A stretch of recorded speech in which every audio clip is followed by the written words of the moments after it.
Little Miss Recap contains adult language. Little Miss Recap is intended for entertainment purposes only.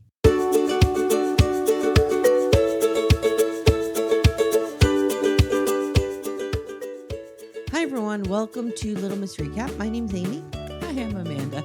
Sometimes I forget what I'm saying. I saw you for a split second go, what are we doing here? I was disassociating. I Dissociating in the understand. moment. Yeah. I understand. How are you today? Tired. How are you? Yeah, I'm pretty tired. Yeah, Allergy season is really kicking my ass. Yeah. I mean, there's that, but no, I didn't sleep well last night. We had back to our friend Lori over for dinner. Oh, nice. Just lovely. Nice. Kicked her out around 10:30 because we were real tired. And then I'm a kicker outer. Yeah. In my opinion, people always overstay their welcome, which is about an hour. It's not even that she overstayed her welcome, Lori. If you're listening to this, she did not overstay her welcome. It was we were just talking. I told her the whole Mike story. She's not on Real Talk, so she hadn't heard it. Okay. And she was just like, "I'm appalled," and I'm like, "Oh yeah, it's appalling. The whole thing is fucking appalling. It's hilarious now in retrospect, but it's appalling." But like 10:30, Todd's like, guys, I'm going to bed. I can't anymore. Yeah. And Lori's like, oh shit. We all lost track of time. It was a great night. But then I was up for like 2 hours in the middle of the night. I'm an end the evening early girl. Yeah. I come over to your house. I'm going to stay 1 to 2 hours max and I'm leaving. Okay. Well, that's good to know. If you and I lived close enough that you could do that, then you would do that. But you're not going to come here and stay an hour. No. Because it would take you 4 times that to get here and back. And that would be dumb. Yes. That's true. How are you this morning? I have to tell you that I went on a tear yesterday and I watched 5-6 episodes of You, the new season of You. I hear it's good. It's not good, man. Oh, okay. Okay. I heard it was better. Let me put it this way then. The last BDF Shubnam has assured me that the last 2 or 3 episodes get a lot better. And it is turning better. I can see where she's talking about that. She said the women kind of get a voice. Okay, good. And I like that. But I need all writers to please come closer and listen to me and hear me. Oh no, we've got a writing critique. We need to have a little like intro, like do writing critique. This is not a writing critique. It is, but it's not specific. All writers, please hear me. Hear my prayers. English majors, English teachers, poets, and creative writers do not walk through the world like this. We don't walk around just thinking in prose and wanting to fuck everyone. Like, it's not. I'm so tired of these stereotypes. It's like, please. It's fair. Like the character of Bronte, who's played by Janine from The Handmaid's Tale, is awful. Oh. And, it's just this, again, I'm putting Joe in the kind of role of English professor because he's like he was an English professor, but him in that role, and then her like the creative writing student who just is like doing her one woman play in a coffee house all the time, and they're just gonna bang it out when they talk about literature tropes, and it's like, stop. Oh God. We don't think we pay bills and like do serious things. Some days, guys, we just grocery shop. Like life happens. I mean, just this stereotype. So when I was like 22, did I believe in that stereotype? Yes. But I'm here to tell you from the future. And I was in an MFA program. I was immersed in writing culture and groups. It's not like that. You've written 2 books. Yeah, it's not like that. No, it's not. So let's just stop. Okay, how to get that off my chest. Okay. Janine from Handmaid's Tale as Bronte in You, not her best work. She's so much better in The Handmaid's Tale. Okay. It's weird. Has she been in other stuff? I don't know what I've seen her in. Let's take a look. Ye old IMDb. This is our Salt Lake City episodes aren't 17 hours long. We have to do this. Okay, let's look at Handmaid's Tale. That'll be the easiest way to find her. Yeah. Okay. I don't know. She has short hair. She looks just so different. She looks so like hot Madeline and saucy. Brewer is her name. In Handmaid's Tale. Oh, wow. She's really hot and saucy. Yeah. In like real life. Handmaid's Tale, You. What else was she in? I don't think much. She's been in a lot of little things, nothing really big. She was in Hustlers, that had Jennifer Lopez in it. She was in an episode of Black Mirror. Yeah. An episode of Grimm, she was in 7 episodes of Orange is the New Black. That was her first thing. Oh, that's right. That's where she came from. Yes. Okay. And then last night, Timmy and I watched Conan O'Brien, who we love, got the Mark Twain prize for literature. Listen to me, for humor. For humor. Oh, fun. And so we watched that induction ceremony. That was fun. Okay. Well, I'm glad that still exists. Well, for now. We'll see how long that goes. They do a pretty funny thing around, like, it was announced he was getting it, and then the administration changed. Right. And the administration was like, we don't know if we're giving it to you. So, like, they kind of got this done real quick. Okay, got it. But, Sarah Silverman was there. They wheeled out David Letterman. Not wheeled him out, but you know what I mean. Took him out of storage, brought him out. He looks a little wheeled out these days. But it was good. I highly recommend for somebody who's just looking for a little escapism. Okay. And who kind of grew up with Conan O'Brien like we did. I have a minor sleep-related injury.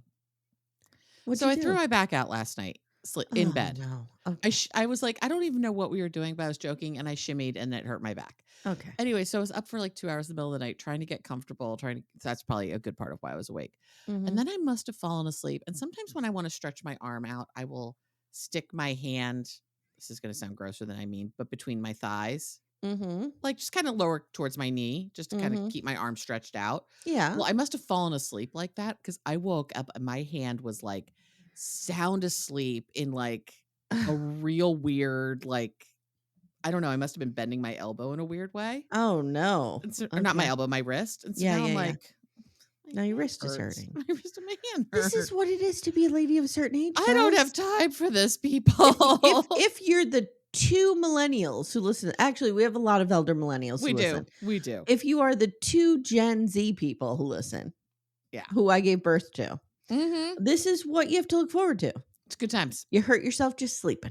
A sleep-related injury. You had a SRE. I told you that we went to my friend's house.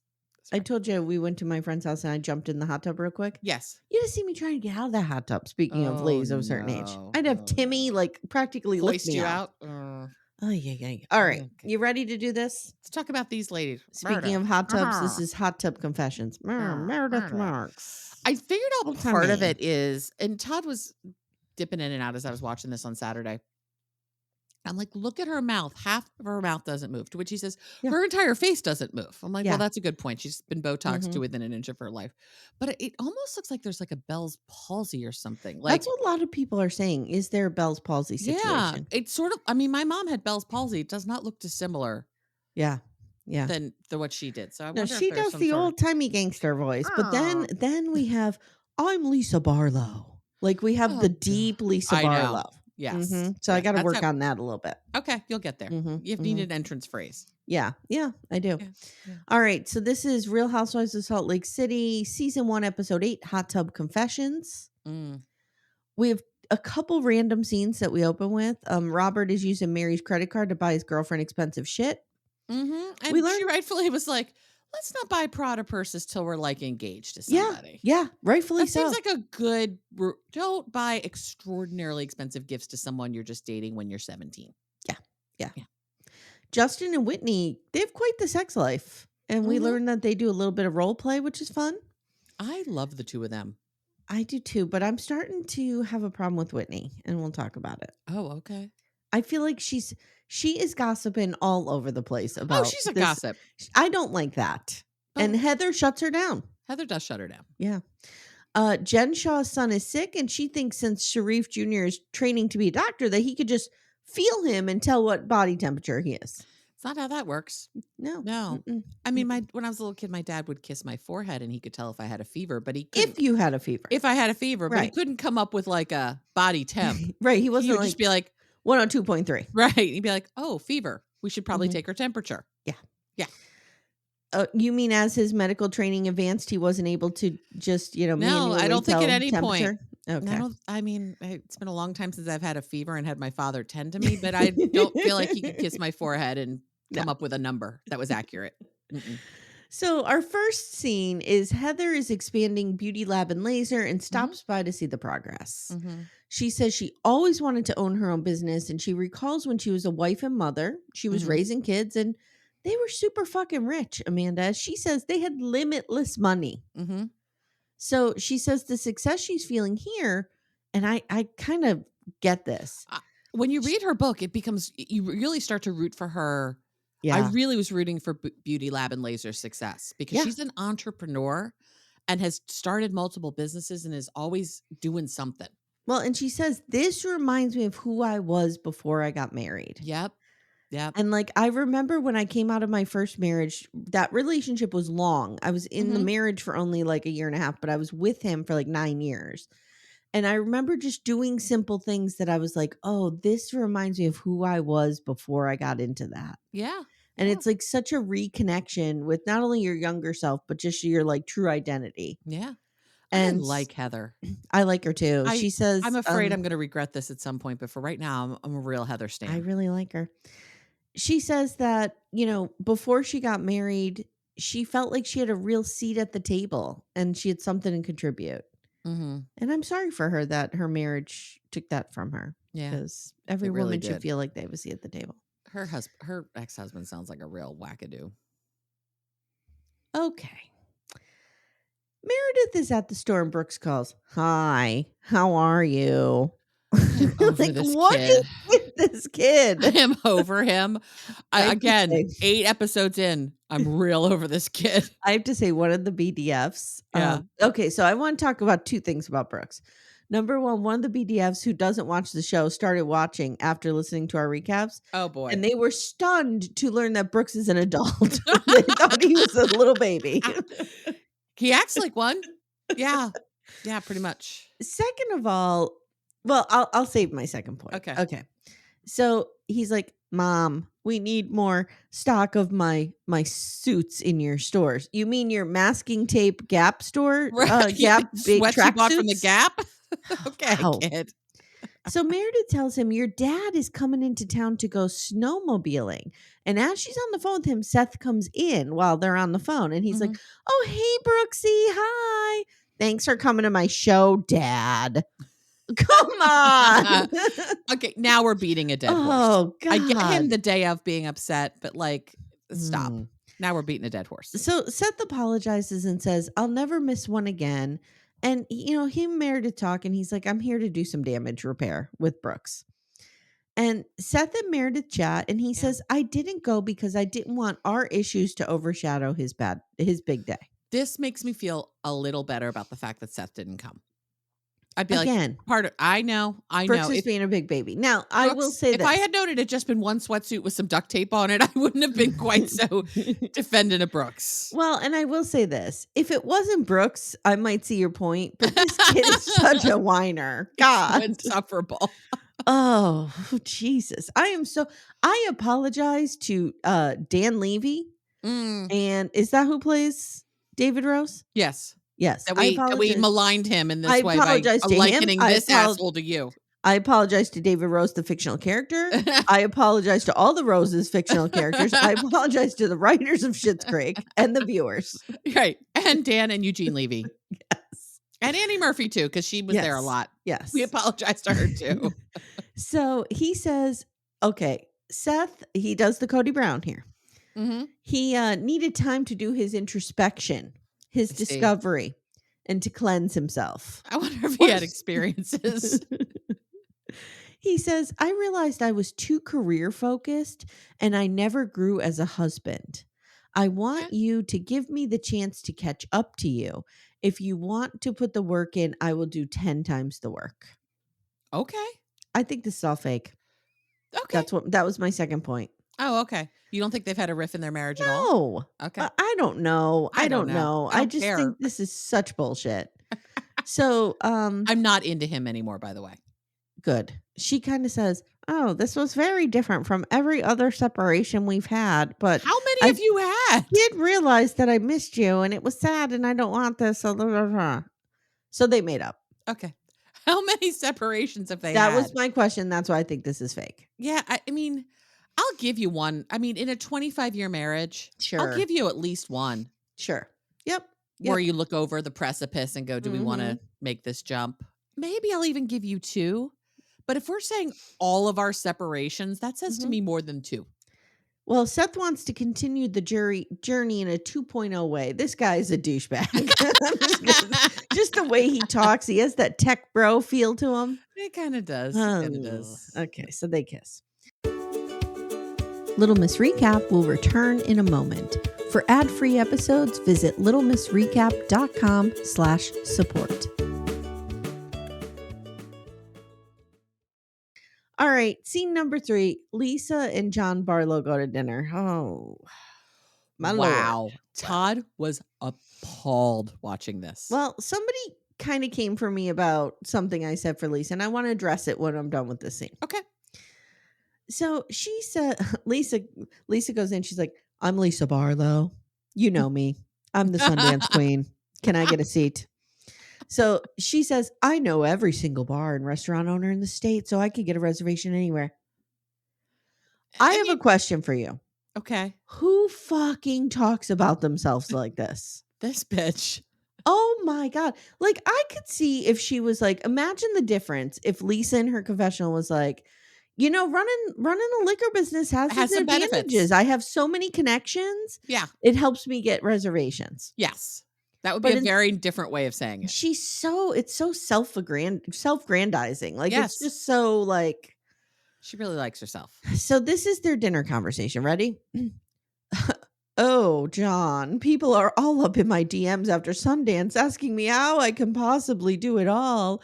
I'm just going to keep adding to our portfolio. And John's like, okay, I'm going to stop you right there, Lisa. We have kids. Right. And I have a family. I think we need to kind of find a balance. Like if somebody emails you at 11 o'clock at night, maybe you don't need to return that email at 11 o'clock at night. And even in the confessional, she's on her phone. I know. It was great. She's like, I can do both. I can be totally present to both. And they say something. She goes, I'm sorry, what? No, you can't. If I may have a moment, there is a myth of multitasking. Brains cannot actually multitask. Yeah. You are missing one thing or the other. Right. You're missing the full thing of something. Yeah, of something. So John says, and this is the most fucked up thing I've heard. I know exactly what you're going to say. We do work first, yes. Kids second, you and me next, and then enjoyment. What? Yeah, that's what made Todd go, are you fucking kidding? Okay. You just said on national television your work is more important than your children? Thank you. Even if you are somebody who puts work above your children, don't say that. Say it on fucking national television. No. You don't say the quiet part out loud. Right, exactly. Jesus. We know that that's the most important thing to you. We're watching you on the TV box. It's real clear that this is what you care about. But your children are going to watch this and go, oh, wow, my parents both prioritize something over us. It's real shitty. It's real shitty. And then he's like, I'm worried that we're giving up our boys. Okay, so Lisa's solution? Well, I think it makes total sense, John, to make Jack and Henry a part of the company. I think that Jack can head up mergers and acquisitions. And Henry, I mean, you saw his vision board, right, last week. And he wanted to... He's almost 10. He could take over a whole division. He was going to meet Post Malone and dominate Fortnite. I mean, he could totally be head of marketing. Like, this woman is an idiot. That is her literal solution, is to bring the kids more into the business. Right. Not to calm down on her business. They're like 10 and 5. Right. What are you talking about?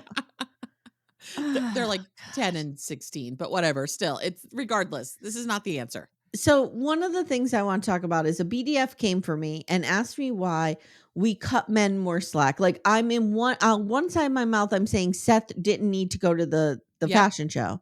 And then the other side of my mouth, I'm saying Lisa should not go to Sundance.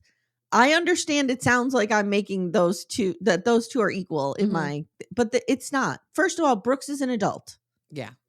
And he's Brooks and he's annoying and he should be punished for that. Wow. Okay. The views of Little Miss Recap are not always the views of Amanda Lipnick-Greydale. Second of all, if you recall, Seth called Brooks and was on video with him and was like, you know, good. I hope you do a great job. Good luck. Break a leg, Brooksy. Love you. Da da da. My problem was Lisa couldn't even pick up the fucking phone when her kid was calling. And you don't need to be in the house, but pick up the phone, connect with your child. Yeah. It's interesting. Heather, in her book, Heather Gay talks about it, and she says she talks about meeting Meredith and hanging out with Meredith, and she goes, there is never a time that her children call that she doesn't pick up the phone, ever. And Heather goes, there's a lot of times I don't pick up the phone when my kids call. Yeah. She was like really speaking very well. But Heather's kids are older. Heather's kids are older, as are Meredith's. Yeah. But this was a compliment to Meredith. Like, this is very clear she prioritizes her children. Yeah. My issue with Lisa is, and I get it, Sundance is a big deal for her business and all that. I get it's fine to say for 2 weeks I am shutting everything else out. I'm going to make sure my kids are good. I've everybody's taken care of. Now, I do understand the way I'm saying this makes it sound like it all should fall on the woman. John should be doing the exact same thing if they are really partners in this I'm business. assuming John is doing the same thing. We don't know. We don't know. And we're focusing, the story focuses on the women, so we see more of the women, period. The men are just kind of ancillary characters to feed the story. Ancillary. I have a problem with Lisa. I don't have a problem with Lisa being professionally driven. I don't either. Goal oriented and wanting more and more and more. She can make as many big businesses as she wants. That's great. I hope she and John are doing the same, but I hope they're both making time for their children. And the fact that they have this conversation where they're like, well, we know work always comes first. Doesn't tell me that they both prioritize their children. Yeah. And believe me, if the story was focused on John and he was acting this way, I would be saying the same exact shit about him. Yeah. You pick up the phone when your kid calls, or you say, text, I'll call you back. Like, these kids are little is my point. This is not Brooks. No. Like, oh my God, I couldn't imagine my kid being like 8 years old. And she has time to talk to the camera. She has time to take a phone call. Yeah. I don't know. It drives me crazy about her. I just don't particularly care for her. So I think that's also feeding into it for me. Right. Me. Because she's so, like, she just thinks she is so important. And you're never, let me tell you something. You are never too important for your kids. You're never too important for your kids. So she tells the camera, every night I go to bed hoping Jack and Henry feel loved. I mean, it's my kids. Fuck off, is what I say. There was a little Robin Brown-ness to those tears. Yeah. Yeah. I mean, I don't doubt she loves her kids. I'm not going to say that. But I agree. I agree as well. And I love that she's out there boss babe. Yeah. Fine. Get it, girl. But like, again, it's the little things. Don't be saying on camera that your kids come second to work. Like, she's not even trying to find a balance. She's taking on more. John is the one who's trying to find the balance. Right. And John is right. You don't have to answer emails at 11 o'clock. You're not the president of the United States. No, put your kids to bed. Yeah. You know what I mean? Put your phone down and put your kids to bed for an hour. Right. Like, if you're gone all day doing Sundance and stuff, he should do the same. Great. Yeah. Put your kids to bed. Well, I'm assuming that John is with the kids. Yeah, I feel like but I don't know. A lot more. I don't know. They could have 17 nannies. Who knows? Okay. So let's go to Justin and Whitney. This scene was riveting. This was riveting. And this is where I really liked Justin. I did too. I think he's a good partner to her. He seems like a really good partner to her and really supportive of her and really helping her hold her boundary. He knew when to speak and when to shut up and what to say. Yep. And when to not speak. Yep. Because this is he not said his very father. little. Yep. Yeah. He said very little. I thought he really maintained his not his boundary. He struck a balance. Thank you. What's the word I'm looking for? Like, he knew what was appropriate for him to say as a spouse. Yep. He knew his role. Yeah. I thought he did great. So they're going to see Steve Perry. Okay. They're heading to a mediation session with her dad, Steve Perry. And we know her dad is not the real Steve Perry. We are well aware, not the actual Steve Perry, who I actually think is dead. Steve Perry's not dead. Is he not dead? I thought he was dead. Oh my God. Did you just kill him now? I may have. Ooh, Jesus. Steve Perry, please hear our prayers. Be well.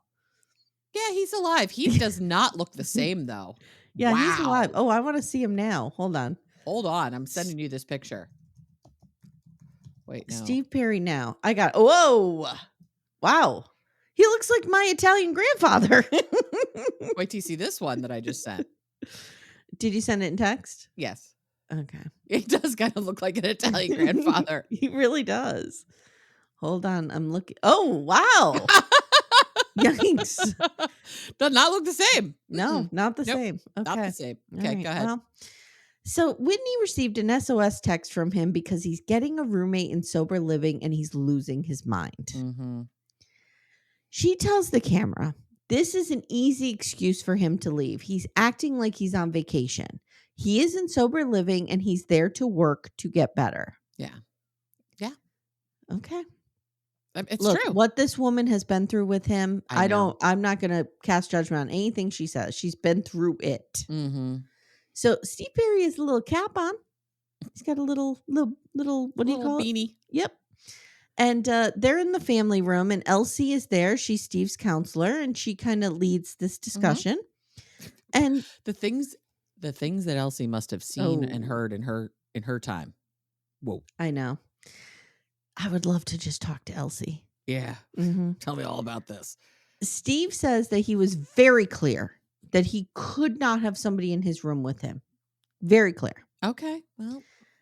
And then he says he really wants to get back in the game, career-wise. Okay. Well, then you're going to need to go to a salon and start working, dude. Mm-hmm. I'm glad that Whitney's not going to bail him out of this. You need to rent a chair somewhere and start over. Yep. First of all, if I walk in there and I see your hair, I'm walking right back out. I really feel it's important to look at someone's hair. How do they treat their hair as a sign of how they might treat mine? And I don't want that. Correct. So now she tells the camera, wow. The first time he went to rehab, Steve wanted Whitney to pay for it. And he presented her with a list of everything he had paid for in her life, like everything. Even like a fender bender she'd once had, dance lessons, school lunches, like you name it. College, everything. Wow. Wow. That is someone who's deep in their addiction. I was just going to say, he was in the throes of addiction. But still, wow. So hurtful as a daughter. Shitty. Jesus. So now I don't know if he said this or if this was her interpretation of it, but she goes, because he chose to have her as a child, now she owes him $30K. Mm-hmm. No. She said, in that moment, I was like, fuck you, but I still paid for it. Yeah. Yeah. So he admits he would need help opening a shop. And Whitney says, this is hard to say, but I should not be expected to take care of you. Correct. I need to get away from that because it makes me resent you when it's expected. Mm-hmm. And she makes a good point. She's like, I should help you because I want to help you. Yep. Not because you feel entitled to it. Yeah, he's entitled. He says, I just want to be self-reliant and not a burden. And she says, being in here is helping you do that. And Justin chimes in and is like, being here is the best place for you right now. Mm-hmm. Like just backing her up, reiterating. Yep. Mm-hmm. Mm-hmm. And Whitney says, let's figure out a way that you can make money here and keep the treatment going. And Steve says, you guys have saved my life. And they all agree they want a better relationship for everybody involved. Okay. I mean, even just driving there, the way Justin's like, you got this. We got this. Like, you're not doing this alone. I really liked him. I did too. Yeah. I think that this guy is not going to follow through on anything. I don't think this story's going to end well. I don't feel like I know nothing, but I don't think it's going to end well.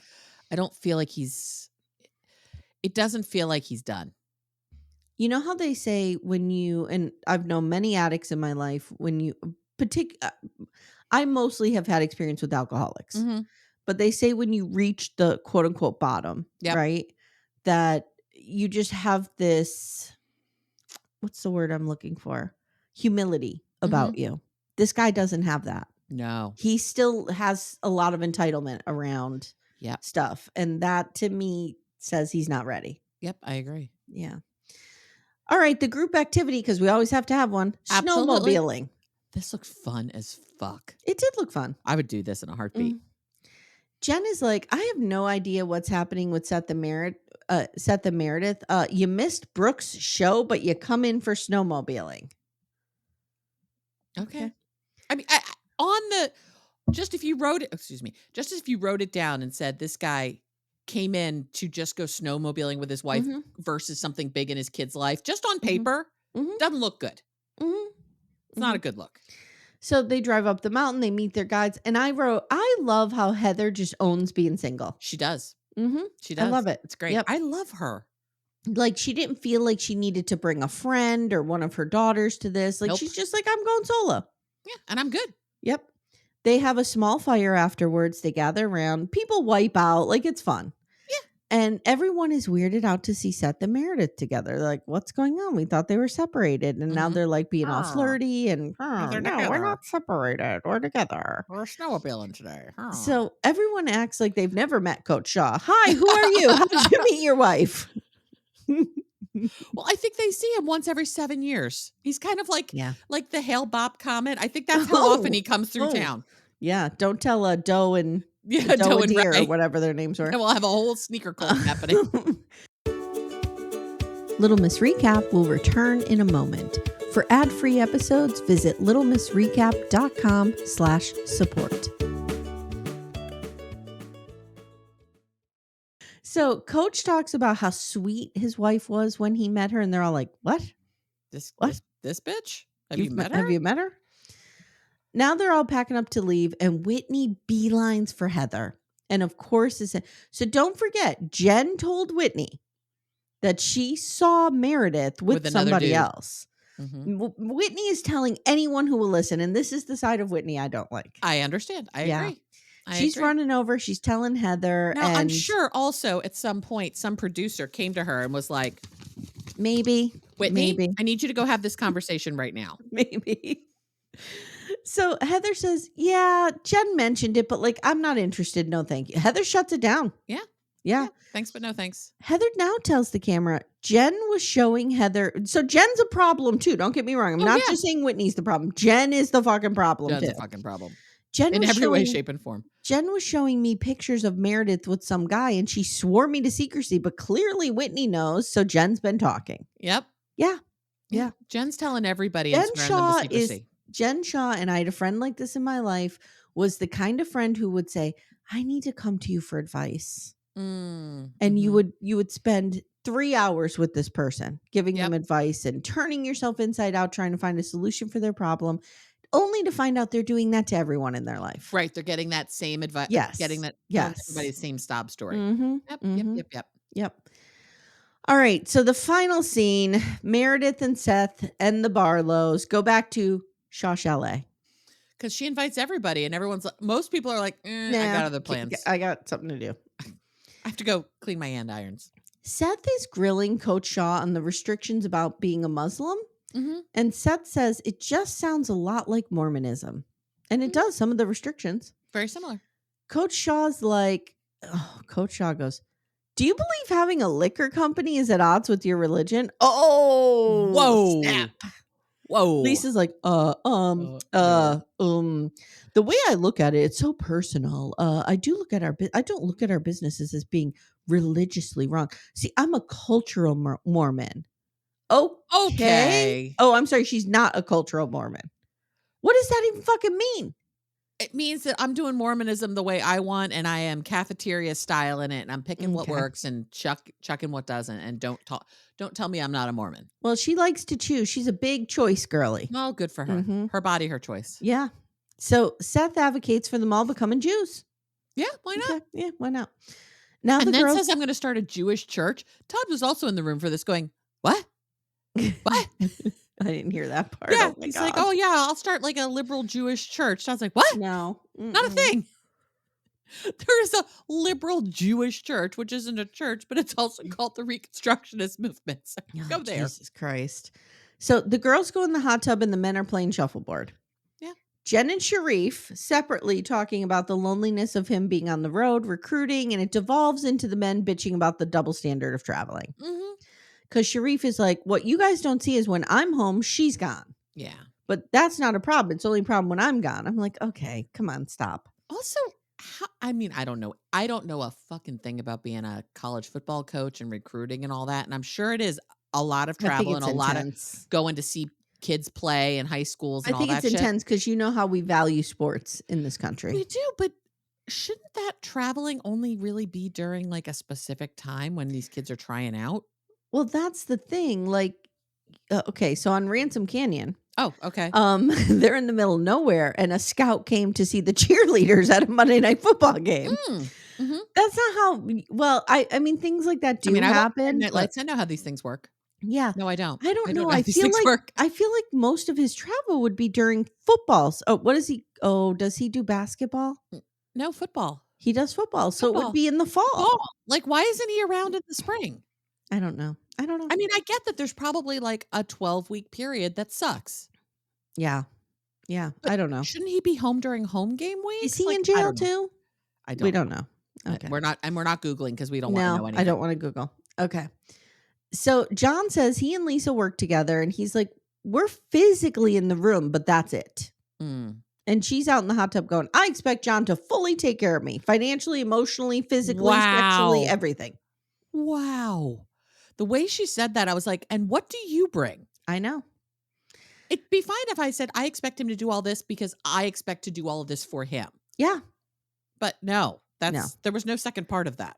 So Coach says, my wife is uber reactionary. Yeah. Yeah. We've know. Seen her. We've seen it. We're going to see it next week. Yeah. It's not good. Jen talks about how upsetting it is that Coach is gone so much. And then he's telling the bros marriage is hard. You need to fight for your marriage. Now Seth wonders, Amanda, when you have alpha women, can you just have a new modernized relationship where you're married, but you have a more autonomous relationship? He's like, I haven't seen her in a month, but when I see her, it's like I'm seeing her for the first time in 25 years. What are you talking about? That's just like life. Yes. These people are so weird. Well, here's my question. Again, and this is a serious question. Rich people middle school is what this all is. And here's a serious question. In the LDS church, is it like kind of frowned upon to live autonomous, separate lives a little bit? Yes. Oh, yeah, because your family is everything. But remember, Seth isn't Mormon. Oh, right. Right. You're Jewish. Right. So, no, but I'm wondering if he was buying into that culture because of Meredith. Oh, Meredith is Jewish too. Oh, Meredith is Jewish as well. Yeah. Okay. No, it's not a religious thing. No, but Mormonism is very much about family. You know, there's weekly family home night where we're all Meredith at home. Raised Jewish?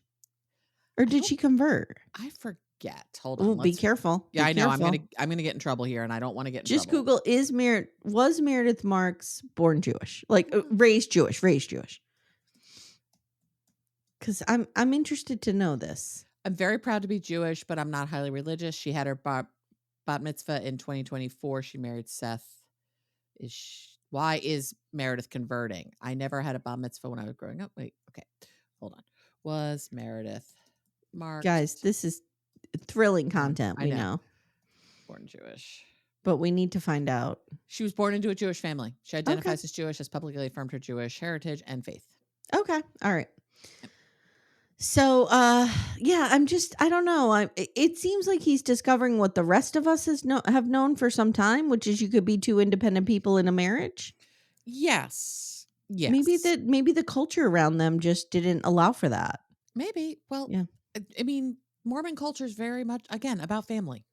But they're not Mormon. No, but they're living in that right now. Yeah. Living in that world. Yeah. So, I don't know. So, now, Meredith, Jen asks if she and Seth are getting back together. Meredith tells the camera, I feel confident about us getting this straightened out, but I'm not ready to tell anybody yet. And Jen says, who does she think she is? Someone with no problems. Wow. Jen is an asshole. I hate her. I really Let's rank them. Who do you hate? Let's do favorite to worst. Okay. Who's your favorite housewife right now? Heather. I'm going to agree with that. Heather Gay is my favorite. Second favorite, Whitney. Yep. Okay. Third favorite, Meredith. Yeah, Meredith. Mm-hmm. Fourth would be Lisa. Fifth would be Mary Cosby. Mary and then Jen. But sometimes they can switch back and forth. I hate both of those people. Okay. All right. Okay. But yeah. We're on the same. We're on the same page. We're on the same page. All right. Next time on. Brooks does not want to hear his parents having sex. Well, I don't want to hear my parents having sex either. So, Brooks, I see you. You see me. We're good. Heather's daughter wants to get another piercing. Okay. So do I. Jen is having a hip hop party for her husband, and Mary is not invited, and she cries about it. Okay. At this party, we have an entire season based on the fact that someone said someone smelled like a hospital, and we're still fighting about it 9 episodes later. At this party, we see people breakdancing. Yep. And we see a big electric sign that says the Shaw Squad. Stop with the Shaw Chalet. Stop with the Shaw Squad. Now we see Whitney again stirring up shit. Mm-hmm. She runs over to Jen and she says that Meredith and Lisa were talking about her behind her back to Mary Cosby. She's a shit stir. And Jen loses her fucking mind. Mm-hmm. And that's what we have to look forward to. Yeah. For the tell-all, is there only like one? Do they do one or two tell-alls? Reunions. They call them reunions. I know. I'm sorry. I don't want to be. I know the housewife reunions are a very big deal. Yeah. Let me look up episode guide. Leaving all this in, by the way. Oh, of course. This is fascinating for people. Season 1. So, the reunion part 1, 2, and 3. 3 parts of a reunion. Oh, wow. So we are getting... Okay, so 16 episodes. We just did 8. Mm-hmm. So we're halfway. Hip Hop and Heartbreak, In Hot Water, All Bets Are Off, Sinners in the City, Chilly Reception. And then we go straight into 3 reunions. I know a lot has to do with where people sit, so we'll have to learn about all that. I guess. That's supposed to be a big deal. Yeah. But I learned in Heather's book that at the end of the first reunion, Andy Cohen said to her, "How does it feel to be the most popular housewife on Salt Lake City?" Oh. And she was like, really weird. Yeah. Because she didn't think she'd be popular because she was expecting to be shunned because she was a divorcee and all that. Again, I just love her. I love her too. I love her. All right, my friend, we did it. We're at the end. We made it. Now I have to go talk about Oklahoma City. You're having an uplifting day. First, we're having the day after the episode about Garrison Brown's passing, which thank you to everybody who said such kind things to us so far about what they've heard and watching the episode. And let me tell you something. We really appreciated it. We had that Conan O'Brien thing on last night. Yeah. And this is something, and I'm a big advocate of not being on my phone while Timmy and I are watching TV. But I did say to him last night, I'm going to need to be on my phone. I want to be in the chat with the BDFs as this is unfolding. Yeah. And I was in there with them, and it just felt so comforting to all be together watching it. And you know what I mean? It was really... And everybody was on the same page with us. Yeah, it was really, really... I do feel like we all got through it together. It's a community. Mm-hmm. We have a community. Yeah, we do. And it's a great little community. We do. All right, I guess that's it. That's it. We've said all the things. What do we have? Oh, I wanted to make a quick announcement. So today on Real Talk, when is Real Talk? Tomorrow. Mm-hmm. Right? This comes out on Thursday. Real Talk is on Friday. And also Karen Reed with Jody Weber. Right. Next Real Talk, which will come out May 16th, which is 5 days after Mother's Day. Yes. Amanda and I are going to talk about, and I don't know if I've told you this, our moms, but like what we love about them and who they are. Okay. And I even was thinking about this. I think we should talk about our moms. And if we're happy with the episode when it's done, I'm going to give it to you in MP3 form to give to your mom. Okay. I thought that might be fun. Yeah. I don't know if she'll listen to it, but we can try. Depending on where it goes. You know, I might need a little we'll see how much therapy this becomes. It's always a roll of the dice when I'm talking about my mom. You go either way. Yes. You love your mom to death. Yes. Wasn't always easy. Yes, exactly. All right, guys. So look forward to that. I think that'll be a lot of fun. That would be fun. That will be fun. It will be all the things. It will be. All right, guys. We'll talk to you next time. And thanks for listening. And Amanda, thank you. Amy, thank you. And if you want to, leave us a 5-star review. That'd be lovely. We'd appreciate it. Great. All right, guys. We'll see you next time. Take care, everyone. Bye. Bye. Thank you so much for listening to Little Miss Recap. If you'd like to support the show, the best way you can do that is to join our Twin Flame universe, which is our Patreon, Supercast, and Apple subscription feeds. The links for those are in the show notes. You get ad-free episodes and a ton of bonus content. You can also subscribe to the feed so you don't miss an episode, share the show with a friend, and leave a 5-star review. To contact the show, please email me directly at amy@littlemissrecap.com or join our Facebook group Backdoor Friends. Thank you so much for listening, and we'll see you next time.